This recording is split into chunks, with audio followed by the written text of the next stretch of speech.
Okay.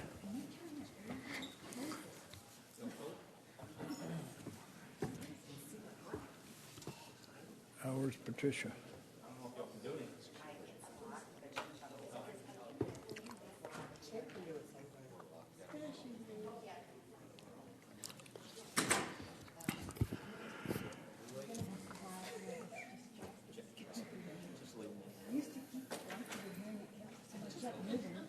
Okay.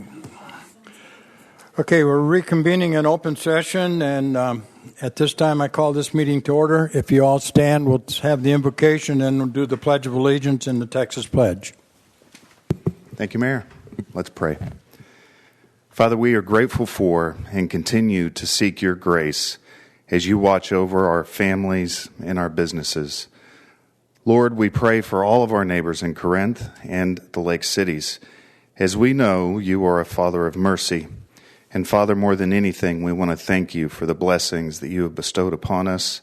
And please make us aware of the amazing responsibility that we have to carry those blessings out. And Father, thank you for our wonderful city. In Jesus' name, amen. Amen. Face the flag. I pledge allegiance to the flag of the United States of America and to the republic for which it stands, one nation, under God, indivisible, with liberty and justice for all. Honor the Texas flag. I pledge allegiance to thee, Texas, one state, under God, one and indivisible.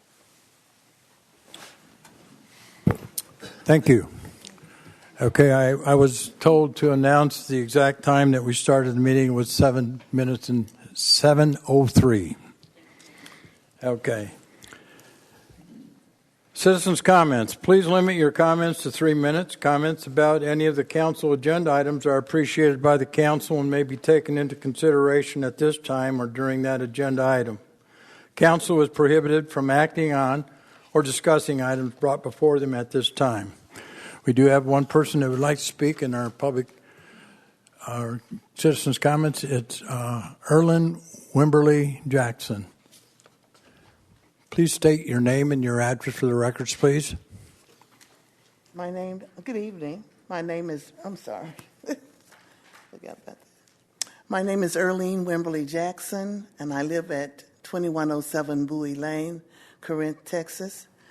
And I have been a resident here in Corinth for 26 years.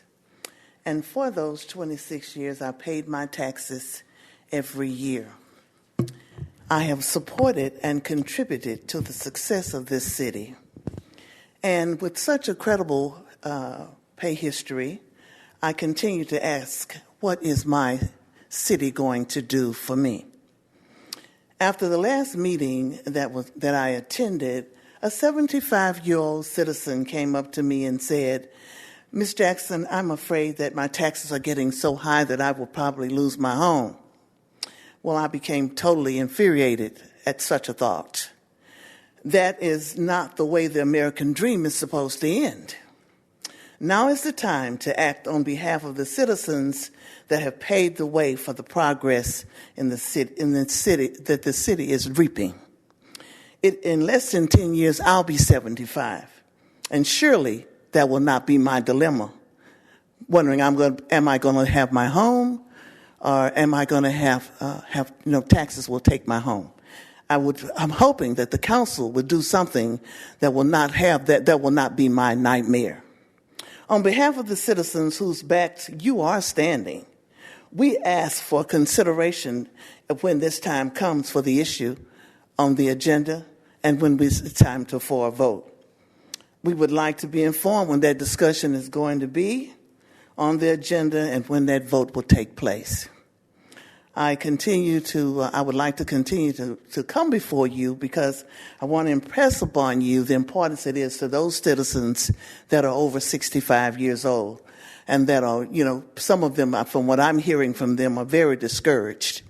And I know that we're not a significant part, a large number of the citizens here, because I've looked at the stats. So I don't see why there could not be something done for the citizens that are 65 and older. We thank you and have a great evening. Thank you. Okay, at this time, I'd entertain a motion on the consent agenda.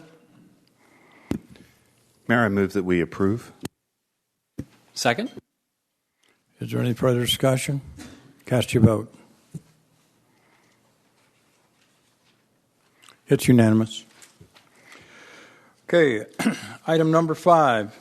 Conduct the public hearing to consider testimony and act on a rezoning request to amend the boundary of PD-51 as adopted by ordinance number 20-12-17-41 by removing approximately 13.577 acres referred to as Tract 2 from PD-51, generally located on the north side of Walton Drive, west of Victory Way, and south of Orient Place, case number ZAP D22-001-PD51, boundary amendment.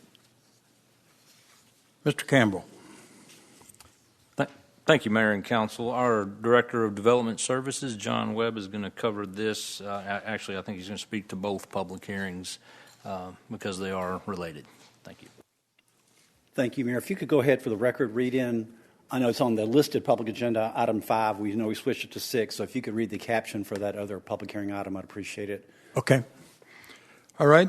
We'll have public hearing to conduct a public hearing to consider testimony and act on the rezoning request by the applicant, Carlton Companies, to amend the zoning ordinance and zoning map of the City of Corinth, each being a part of the Unified Development Code of the City from PD-51, Tract 2, or current PD-51, plan development with a base zoning district of MF-3 multifamily residential to a new plan development with a base zoning district of MF3 multifamily residential to accommodate a proposed multifamily development on approximately 13.577 acres located on the north side of Walton Drive, west of Victory Way and south of Orient Place, case number ZAP D 22-007, Village Square at Corinth. Thank you. Mr. Webb. So these are companion items, and I'll try to walk through of why we're doing it in this manner. The first item is what I call the parent tract. You know the area is the Walton Ridge subdivision, and then the vacant tract is Tract 2 multifamily. It was approved by the City Council in 2020. You received a recommendation from the Planning Zoning Commission, I believe also in December. Prior to that, there was a neighborhood meeting held in November of 2020 where the developer met with the neighborhood and explained the process. And at that time, it was focused on the single-family development that, as you know, is under construction. At that time, they determined that they wanted to go ahead and establish a separate tract, what's called Tract 2 for multifamily. Did not have a developer at that time, did not have the design standards, didn't have all the details. So what the PD said, we're going to go ahead and establish the multifamily development rights at 45 units per acre. But at some point when this development is ready, you have to come back and go through the PD process again for that tract, and that's what the next item, the next case is. But just to reaffirm, Tract 2 today is zoned for multifamily, 45 units per acre, which could yield up to 610 units. So that is where we are tonight. Upon advice from our legal counsel, we decided to make this a cleaner process that we would bring this Tract 2 formally out of the PD 51, and it would serve as its own PD, and that's what you'll be seeing in the next case. So this is more of a kind of a housekeeping matter, but because we're taking that Tract 2 out, it's actually formally amending the PD, and we're going through the public hearing process on that. Just to reaffirm that when this development came through in 2000, it was clearly noted that there would be a large single-family area, and then in the southwest portion of the tract that was zoned multifamily. And actually, there's a table on the tract talking about the multifamily uses. The site was called the multifamily site data, and so it was clearly shown on that exhibit that the intent was that ultimately there would be a multifamily development in there. This case is in compliance with the comprehensive plan. I'll go into a little bit more detail on the next case about how it fits the plan. We did provide all the legal required public notices. As of this date, we did not receive any letter of support for those that live within PD 51. There are now some owners property in PD 51, but we did receive one letter of opposition from a property owner that lives within 200 feet of that, what I call that parent tract of PD 51. On January 23rd, the Planning and Zoning Commission did unanimously recommend approval of the case. Any questions about that? I want to go ahead and step into the next case. Are there any questions from council on that? So the next case, and for the citizens in the audience, this is actually shown as agenda number 5. So the reason we're here tonight is that we have an application. This property is owned by the Corinth Economic Development Corporation or Foundation. We've been in very good communication and teamwork with the developer that will be here tonight, the Carlton Companies, on their desire to develop this tract. It's on the north side of Walton Drive, east and north Corinth Street. It's approximately a little under 14 acres, again, owned by the Corinth Economic Development Foundation. There are some trees on the site. The developer has promised to save about 3 quality trees within the Phase 2 development. So even though there's not many trees, they worked with us on the planning effort to save about 77 caliper inches of trees. Again, no development can occur on the site until this planned development is officially amended. Again, that's what we're doing tonight. So drilling down a little bit more into the site, the blue-purple area is the single-family Walton Ridge area, and we see that the kind of the lower orange area is a site for a 2-phase multifamily development, currently zoned PD 51. It talked about the entitlements that I referenced before in the previous case. It allowed for a maximum of 4 stories or 75 feet. So the comprehensive plan, this is about as close to the comprehensive plan as you can get.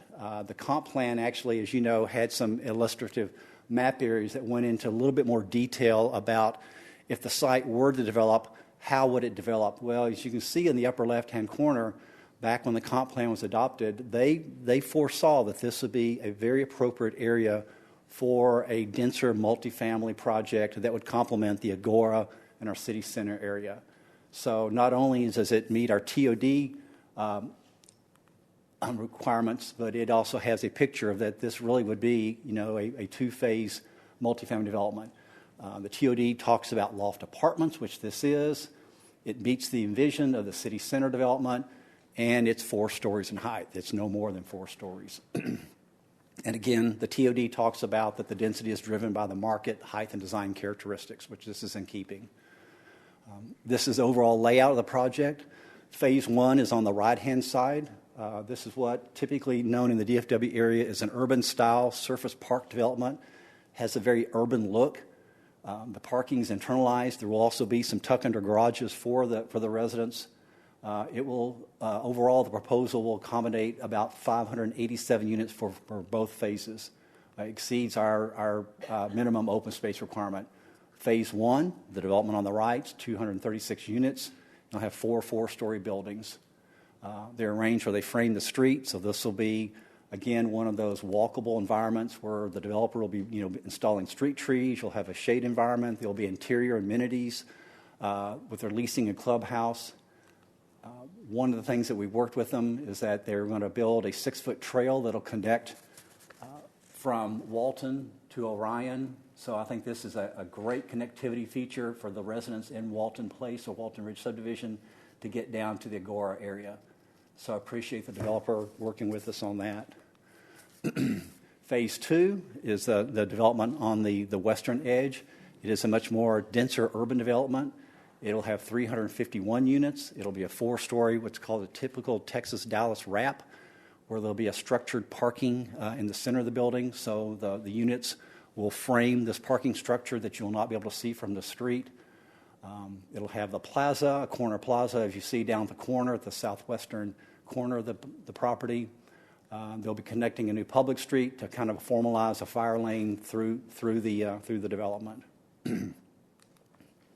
Again, it's very pedestrian-oriented. We have the shade trees. We have the 6-foot sidewalks, parallel on-street parking. This is kind of that more detailed engineering plan that's something that'll be adopted in the ordinance. So again, you kind of saw the prettier color version. This is actually the layout that'll be part of the adoption in the ordinance and a typical elevation of the project. I want to compliment our planning manager, Michelle Meixel. She did 99% of the heavy lifting on bringing this case forward. And also want to compliment the applicant who will be here tonight. They've been great to work with. They basically responded to all the staff requests, and we said, could you upgrade this? Could you look at this, add more landscaping here, maybe add more masonry at 75% brick and stone for all the buildings that have public exposure.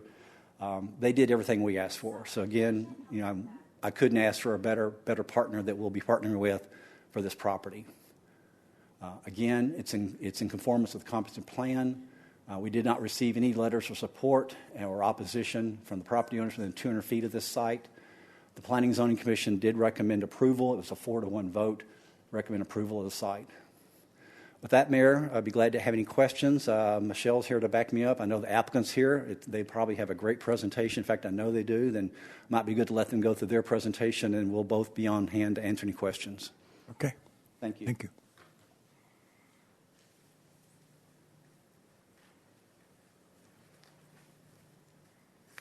Please state your name and your address for the records, please.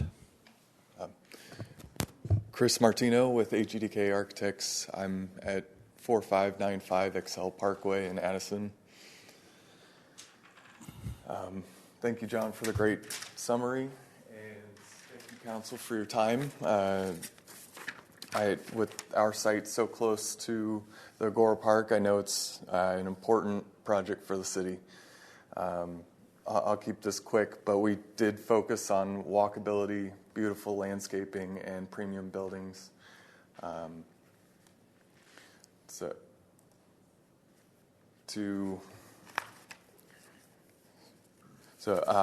Phase 1 is going to have a resort-style pool, tuck-under garages, a well-appointed amenity center. We've focused on walkability for the trail along the east side of the site and a 10-foot sidewalk with tree wells along Walton Drive and the street on our west side of the site to get to the Agora Park.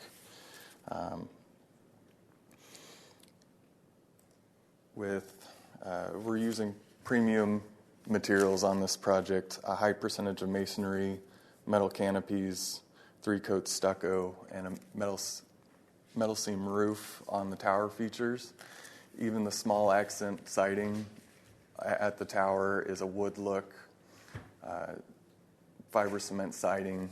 All materials are intended to look as good in 15 years as they do on opening day. Low maintenance and longevity is our goal here. I believe we've presented a high-quality product that'll set the bar for Corinth for all future development. Thank you. Are there any questions from council on this project? I have a question.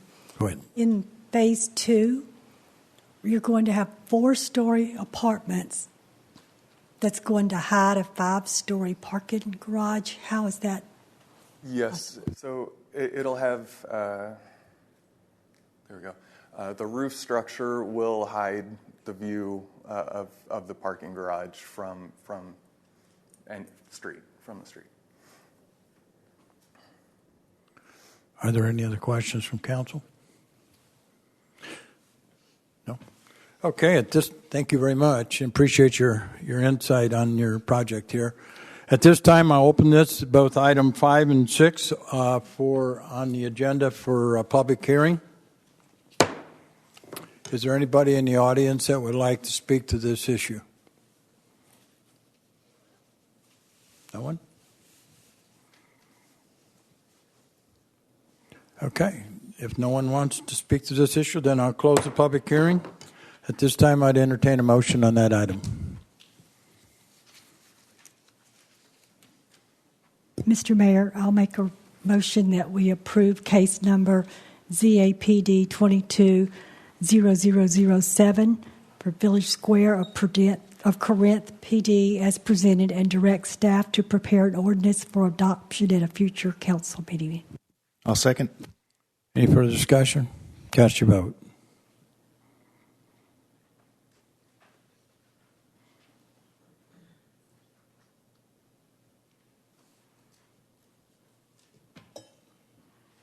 It's unanimous. Okay, business agenda. Okay. Okay, I need a motion on item number 6. Mayor, I move to approve case number ZAP D22-0011, PD51 boundary amendment, as presented, subject to the approval of case number ZAP D22-0007, Village Square, and direct staff to prepare an ordinance for adoption at a future city council meeting. Second. Any further discussion? Cast your vote. It's unanimous. Okay, business agenda. Consider an act on the site plan for the redevelopment of 5.363 acres to permit the construction of a 13,290 square foot, one-story automotive service building located within the boundaries of both the City of Corinth and the City of Denton at 5000 South I-35E, case number SPC 22-008, Classic CDJR Service Building. Mr. Campbell. Thank you, Mayor and Council. Michelle Meixel on our planning staff will give you the details on this site plan request.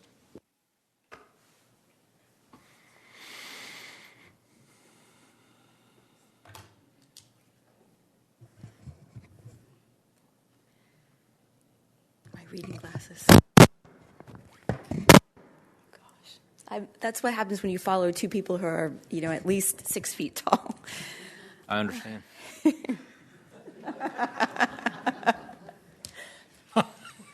Okay. Thank you. Yes. This is a unique situation where you all are seeing a site plan before you. The existing condition is such that it's also unique in terms of the design. This is Denton city limits with the City of Corinth, and the project that we're talking about is located in this portion of the site, which currently the overall project includes 3 existing buildings and includes a buffer along the adjacent residential property, the surrounding land uses. And let me step back for a moment. This is I-35 at the north end of the city, just so we're all on the same page. Residential neighborhood here to the southwest, vacant property on the north side of Denton, and the existing Mazda dealership to the south, and then vacant property just below that. So why is this unique? You normally don't see site plans. We approve them at the staff level. Well, this project was approved back in 2005 when the property is currently zoned in PD6, which is the Oakmont PD, and is identified as the commercial shopping center regulations within that district.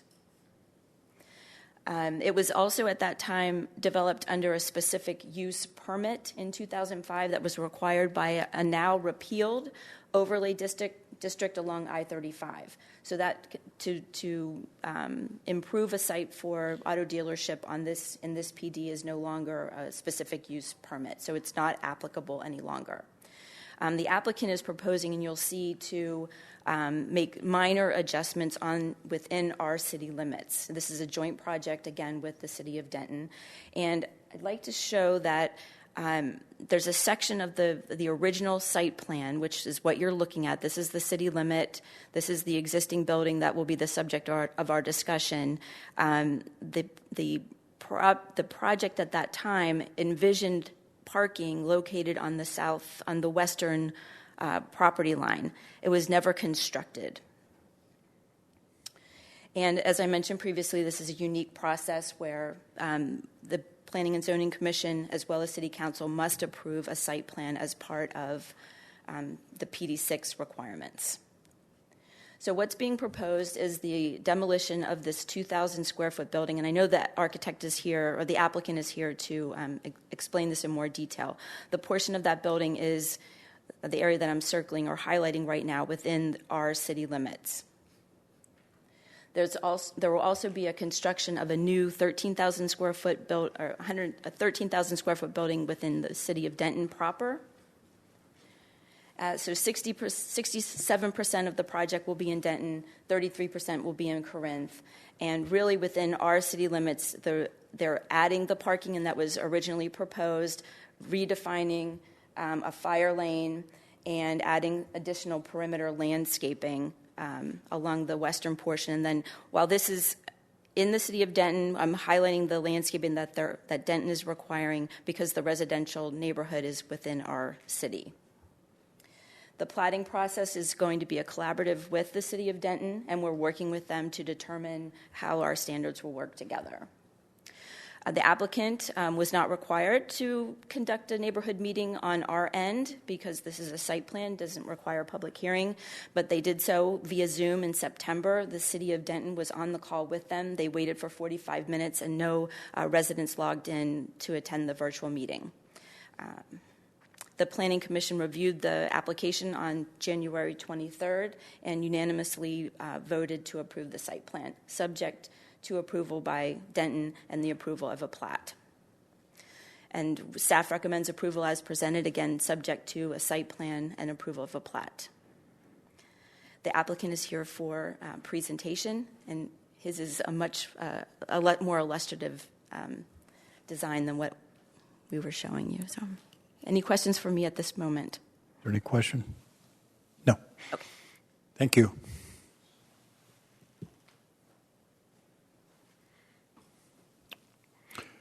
Please state your name and your address for the records, please. Good evening. My name is Burke Ayer. I'm with Ayer Design Group, and my address is 215 Johnston Street in Rock Hill, South Carolina. So this colored plan that you have, the brown building in the middle, we're referring to that as a service reception building. So the activity that takes place in that building there's a service drive. Let's see. In this area, and that's where, if you're going to have your vehicle worked on, that's where the drop-off would be, and you would meet with the service advisors. And then inside the building,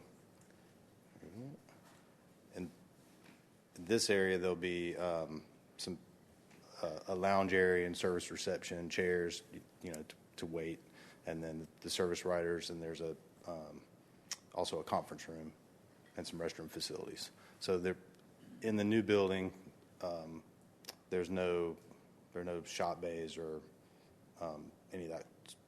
No service takes place in the building. It's just a reception building. And then over here, although this is in the city of Denton, this brown area is going to be in the front. It'll be a new Jeep showroom, and then the Chrysler Dodge Ram showroom will remain over there.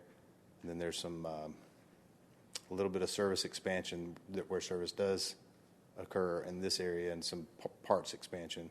This is the existing service shop. And then there's some roll-up doors here that you might be concerned with because this is getting close to this residential area. And those are detail bays. That's where they wash cars and do their detail activities. And this building is Mazda. So just a few elements of the plan. There's a right-of-way taking that's going to come when they widen 35. That taking hasn't taken place, but we pulled this line of parking back so that we would already be prepared for that when the right-of-way gets taken. It also enabled us to get some better landscaping and more open space to meet those requirements. And since we're not doing any work over here, this is staying as it is today until they do the taking, but ultimately the new line will be up there. There's a retaining wall. Well, there's all down this boundary with the neighborhoods. There's I don't know exactly the height. I think it's 6 foot 8 inch brick screen wall, and it's planted with evergreen shrubs that have been there for 20 years. So it's a pretty good existing screen. We're adding landscaping to that, and then in order to get this line of new parking spaces, which were, as Michelle mentioned, those were contemplated in the original site plan approval but never built. So we're putting a retaining wall in this area to hold the grade, and it varies in height from about 6 feet. In the middle, it's as much as 10 feet. And then that existing screen wall and evergreen trees and things that are back here remain in place. I've been talking a long time, so I'll stop and see if you have any questions. Are there any questions from council? Just a couple. Is the taking, have y'all been compensated for the taking? Not yet. Okay, so it's still an open case. They showed us a highlighted plan saying this is what we think it's going to be, but not a lot of detail, no dimensions. So we haven't even been officially contacted to make that acquisition yet. Okay, so you just know roughly where TxDOT. It could be a year, or it could be 20 years. I don't know the schedule of their project. Thank you. The retaining wall that you said will be up to 10 feet, the existing trees, how tall are they? Will they cover that retaining wall? I think I have how do I change slides here?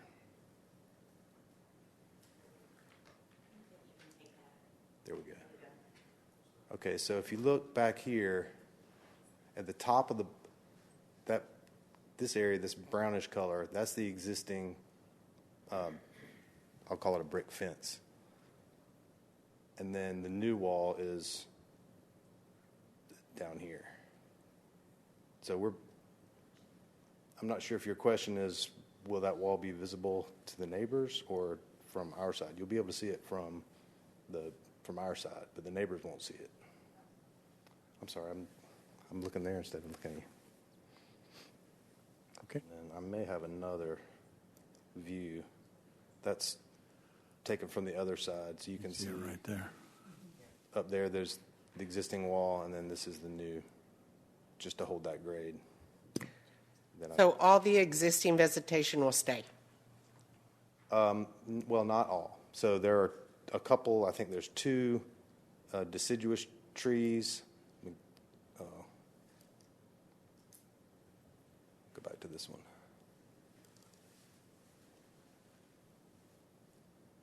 In this area where these parking spaces are, there's 2 oak trees that are going to be removed. But then we're planting some new stuff. But the existing evergreen screen that's along that brick fence stays. Okay, thanks. Is there any other question from council? Okay. Thank you very much. Appreciate your presentation. Okay, at this time, I'd entertain a motion on this item. Mr. Mayor, I make a motion to approve as presented. I'll second. Any further discussion? I just have one question for Steve. Sure. Michelle, is the current city of Denton, is there any possibility based on their landscaping standards that they would be able to get site plan approval without landscaping along the back border that either met or exceeded our standards? I would likely say no. I don't know exactly, but I believe Burke, did you not have the site plan approval just recently, the 7th? And they actually asked on their side for that additional buffer on behalf of our city. So I'm sorry. We've been approved by the Denton Planning Commission, and we had Denton City Council last Tuesday. So we're through their approval process, but they did. There was a significant amount of landscaping that was planted along to supplement that existing buffer. Okay, so your site plan has been approved by the city of Denton, and it includes the landscaping you've shown us. Yes, sir. Okay, thank you. So, Mayor, in the staff report and staff, there's a notation. The recommendation is subject to the site plan approval by Denton. It sounds like that has occurred, but also approval of the plat by the city of Corinth. So is that still a condition? Yes, we have different standards. Okay, so the motion right now is to present as approved. So Is the recommendation that it also includes subject to approval of then the plat by the City of Corinth? Okay, so I thought you just said Denton had occurred, so I didn't know. Site plan. Okay, I'm sorry. Okay. It needs to be subject to the approval of the site plan by the City of Denton and the approval of the plat by the City of Corinth. I would just make a motion to amend the current motion to comply with the restrictions as articulated by our council. I'll second. All in favor? Vote. Cast your vote.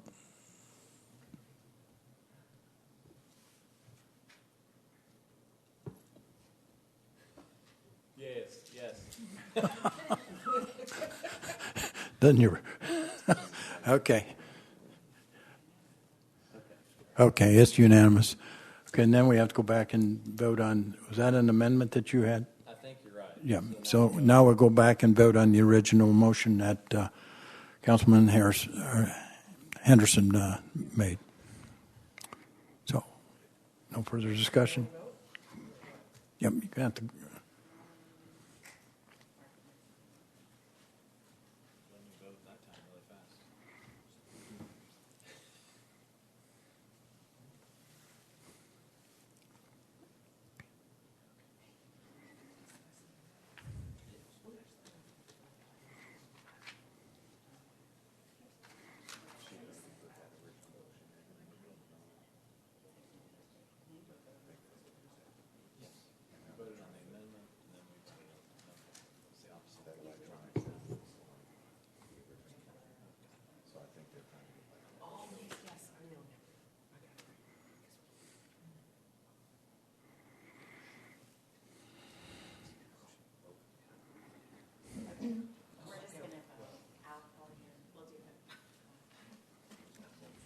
Mr. Burke?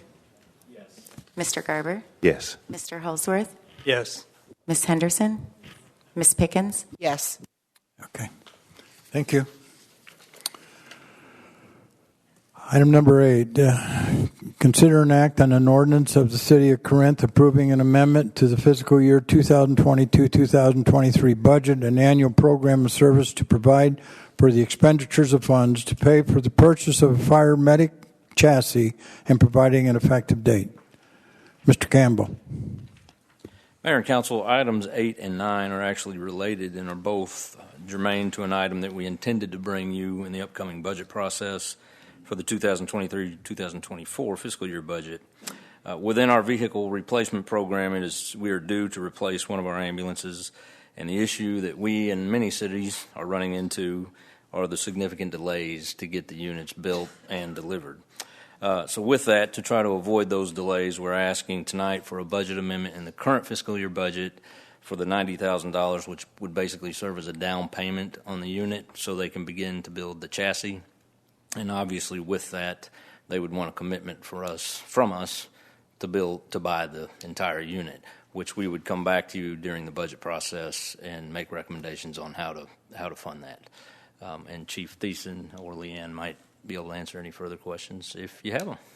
So we're basically asking for this early to meet those delays. Is there any question? Okay, I entertain a motion on this item.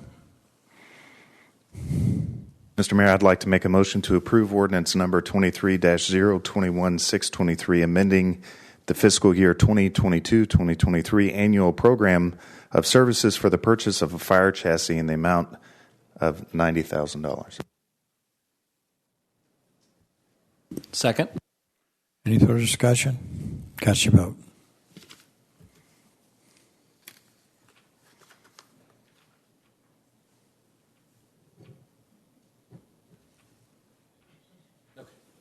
It's unanimous. Okay, item number 9. Consider an act on the purchase of a 2023 Medic from Rush Truck Center in an amount not to exceed $320,700,000. Mr. Campbell. Mayor, this is just the required action item to, I guess, memorialize our commitment that we will approve this in the upcoming budget. Okay. Entertain a motion. I have a question first. Okay.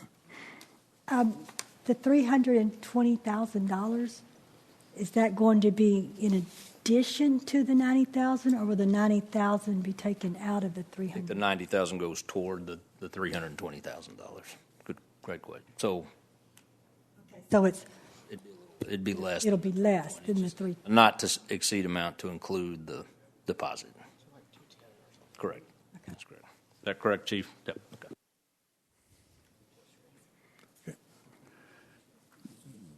Do we have a motion? Mayor, I'd move to approve the purchase of the 2023 Medic as presented. I'll second.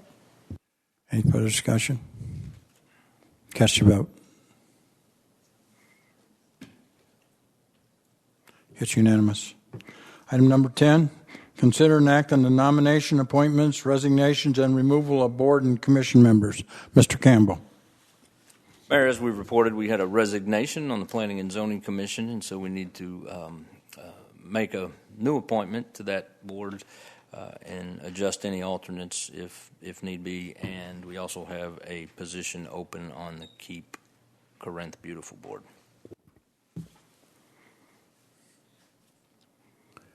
Are there any questions? Okay. I'd entertain a motion on this item. Mayor, I would move to appoint Adam Guck to place 5 on the P&Z, Bradford Harold to place 7 on the P&Z, and to appoint Kristen Jones, first alternate, to place 6, and then to appoint Carolyn Hayward as the second alternate, and I believe that's place 9, I'm sorry. For Keep Corinth Beautiful. But Kristen Jones would actually be place She'd go to 6, but she's a second alternate, not the first. I misinterpreted the commas in that. What it says on paper is what I'm intending to communicate, but not very articulately. Okay. So you got a motion. We did have a second on that? I'll second. Is there any further discussion? Okay, cast your vote.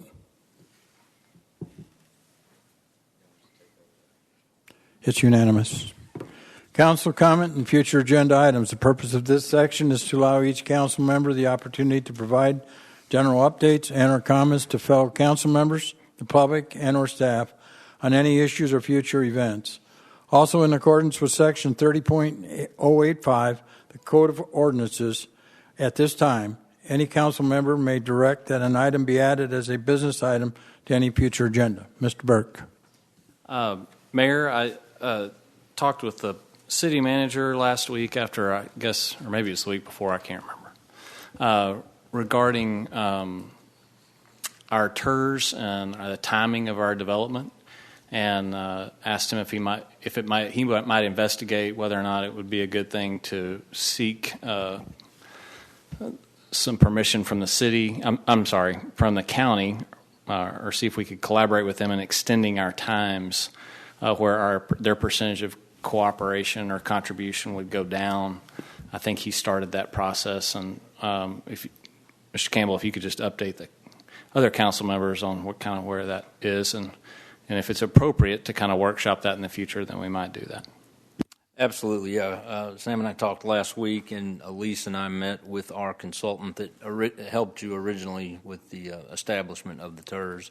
What we would need to do, and this is basically because the county's participation rates were much higher in the earlier years, and so due to COVID and those delays that we had, we basically waste those years with the higher participation rates. And so what we discussed with our consultant was going back to the county and basically just amending the interlocal agreement you have with them to kind of shift those years in terms of participation rates. So we've reached out to the county and we're waiting on a response. And once we get that, we'd like to workshop that at the first meeting that we can and bring you that amendment, assuming they're open to doing that. So thought it was a great suggestion. Okay. Thank you, Mr. Burke. Mr. Garber. Yes, sir. I just want to let everybody know we had our Lake Cities Focus parental substance abuse education program this last week at the Lake Dallas High School. And it appears after the fact that it was very successful, and wanted to share a testimony with everybody.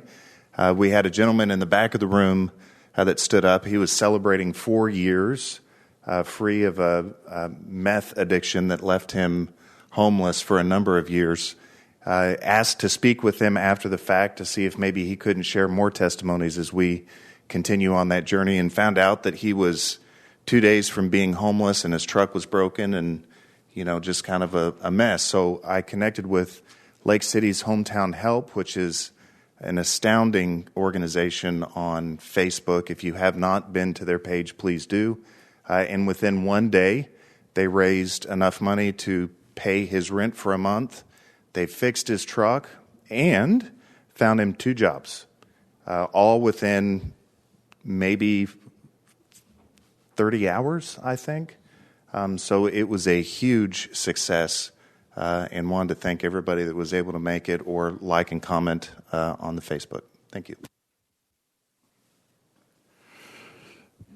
Mr. Steve.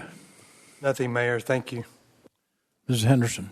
Yes, sir. I'd like to let the council know that next Wednesday morning there is a ribbon cutting for a Corinth business, Beho Wellness, at Global Spear Center. That's 7801 South I-35E at 8 a.m. And I'd like for our council and mayors and whoever can be there to be there. Mrs. Pickens. I have nothing. Thanks, Mayor. Mr. Campbell. Nothing to report. Thank you. Well, I do. I think this Friday night we are celebrating the fire departments having their annual awards dinner, and then on February the 23rd, the police department's having their annual awards dinner. So if anybody's available, I would. It's always been a great event to attend because you get to recognize the men in blue and the women in blue, and quite honestly, when you talk to our citizens, they really love those men and women in blue. So, again, if you have time and put in your schedule, I'd ask that you might be able to attend those. And with that, we're adjourned. And Mayor, we got to go into executive session. Yes, sir. We're going to reconvene back into executive session. Mayor, could I say one thing? I forgot. Is he still here? Just wanted to recognize Shay, as you all got the report that he is moving on to another position, and I think she's going to fetch him so we can embarrass him. But hopefully you all saw that, and I think y'all know what Shay has meant to this organization, and we're trying to put you on the spot, man. So I'm trying to not cry or have my voice crack or anything like that, but we've got some tears going. I'll brace myself on this, but I do want to say just what a great time that I've had here in the city of Corinth. This town has been really good to me. I've been here for 9 years. Started just as a 28-year-old kid, and the amount of faith and trust they put into me, the investment in my career has meant so much. So I want to thank this organization, thank the city management, thank the council for being so fantastic. Assure you that I'm leaving you in good hands. Our team is second to none, I would say. So Brenton Copeland will be taking over as Chief Technology Officer. He's fantastic. His team, Cesar and Derek and Justin, then our GIS team, Garrett and Anna, are just fantastic people. So you'll be doing just fine, believe me. But again, thank you so much. I can't begin to tell you how much that means to me. So.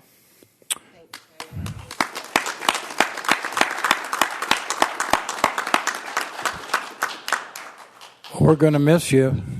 And again, I'm going to be lost without you because you're the guy that fixes all the problems on my IT stuff. So I'll give you my cell phone number.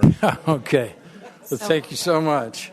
So, Mayor, for the record, we recessed the executive session at 6:59, so we're going to reconvene if you'll announce the time for me. Okay. At 7:53, we're going into executive session, and we're going to be talking about Section 551.072, 551.074, and 551.087. We're in executive session.